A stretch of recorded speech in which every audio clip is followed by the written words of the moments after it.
लजपाल नबी मेरे গৌসুল আজম হযরত সৈয়দ আহমদুল্লাহ মাঝভান্ডারীর প্রথম ও প্রধান খলিফা কুতুবুল আকতাব হযরত মাওলানা শাহ সুফি শেখ ওসিউর রহমান ফারুকী চরণদ্বীপী রহমতুল্লাহ আলাই এর ওয়াফাত বার্ষিকী উপলক্ষে 21 জানুয়ারি উরুস শরীফ অনুষ্ঠিত হয়েছে।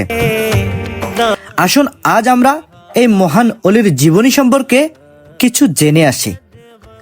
হযরত মাওলানা শাহ সুফি ওসিউর রহমান আল ফারুকী রহমতুল্লাহ আলাই চট্টগ্রাম জেলার বোয়ালখালী উপজেলার চরণদ্বীপ গ্রামে 1259 বাংলা 7ই মাঘ 1852 ইংরেজির 21 জানুয়ারি 1270 হিজরির বুধবার সকালের শুভ মুহূর্তে জন্মগ্রহণ করেন তিনি।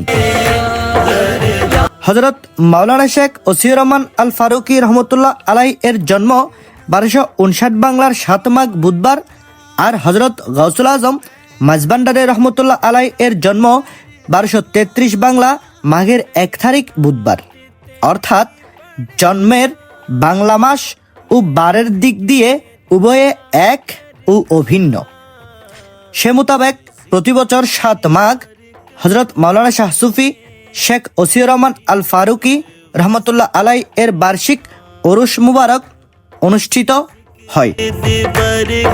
হযরত মাওলানা চরণদ্বীপীর জীবনী ও কারামত গ্রন্থে লিপিবদ্ধ আছে যে আলীগড় জামিউল উলুম মাদ্রাসায় প্রভাষক থাকাকালীন সময়ে 1298 হিজরি সনে হযরত মাওলানা শেখ ওসিউর রহমান আল ফারুকী রহমতুল্লাহ আলাই আখেরি নবী হযরত মুহাম্মদ মুস্তাফা সাল্লাল্লাহু আলাইহি ওয়াসাল্লামকে স্বপ্নে দেখেন। হযরত রাসূল করিম সাল্লাল্লাহু আলাইহি ওয়াসাল্লাম স্বপ্নযুগে তাকে নির্দেশ দেন যে তোমার জন্য আমি মনোরম সুরত পাঠিয়েছি, শীঘ্রই গিয়ে আমার মাহবুব মুজাদ্দিদ জামান গাউসে আজম বেলায়েতে মুতলাকায়ে আহমদী যুগ প্রবর্তকের কর্মসূচি এখতিয়ার করো। তার প্রেম ভাণ্ডারের অমূল্য রত্ন আহরণ করো, উহা তোমার জন্য উন্মুক্ত। তুমি তার বেলায়েতের মুতলাকায়ে আহমদী অনুযায়ী ব্রহ্মাণ্ড মানব গোষ্ঠীকে প্রেম প্রেরণায় জাগ্রত করে তোলো, আধ্যাত্মিক নিয়ামত বিতরণ করো, তো তথ্যজ্ঞানের আলো দ্বারা উদ্ভাসিত করো। তার প্রেম ভাণ্ডার তোমার হাতে সমর্পণ করলাম, অর্থাৎ তোমার জন্য উন্মুক্ত করে দিলাম।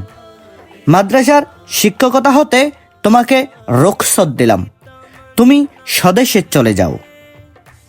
এই শুভ স্বপ্ন দেখার পর তিনি মাদ্রাসা হতে বিদায় নিয়ে প্রথমত কলিকাতা এসে কলিকাতা আলিয়া মাদ্রাসার মুদাররিস কুতুবে জামান হযরত মাওলানা শাহ সুফি সুফিউল্লাহ সাহেবের খেদমতে হাজির হয়ে স্বপ্নের বৃত্তান্ত খুলে বললেন। তার স্বপ্নের ব্যাখ্যায় তিনি বললেন, আপনার স্বপ্ন অবশ্যই সত্য।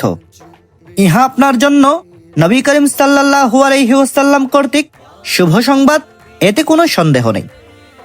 তিনি রাসূল করিম সাল্লাল্লাহু আলাইহি ওয়াসাল্লামের মনোরম সুরত আকৃতি ও প্রকৃতি অভয়বতার সাদৃশ্য প্রতীক চট্টগ্রাম জেলার মাঝভান্ডার গ্রামের হযরত মাওলানা শাহ সুফি আহমদুল্লাহ ব্যতীত অন্য কেউ নয়। তার আকৃতি ও প্রকৃতির সাদৃশ্য আপনার মধ্যে দেখতে পাচ্ছি। স্বদেশে চলে যাওয়ার নির্দেশের অর্থ ইহাই হবে যে তিনি আপনার অপেক্ষায় আছেন, আপনি শীঘ্রই তার খেদমতে হাজির হন।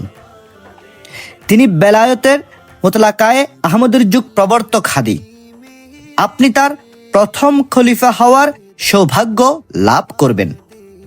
অতঃপর তিনি 1298 হিজরি সনে স্বদেশে নিজ গ্রামের বাড়িতে চলে আসেন। সেই থেকে আহমদুল্লাহ মাঝভান্ডারীর খেদমতে হাজির হয়েছেন এবং আহমদুল্লাহ মাঝভান্ডারীর প্রথম খলিফা হওয়ার সৌভাগ্য অর্জন করেছেন। আজ সেই মহান ওলির উরুস উদযাপন হয়েছে। ইতোমধ্যে আপনারা অনেক কিছুই জেনেছেন। ভিডিওটি ভালো লাগলে শেয়ার করে দিন এবং অন্যকে জানার সুযোগ করে দিন। সবাইকে অসংখ্য ধন্যবাদ।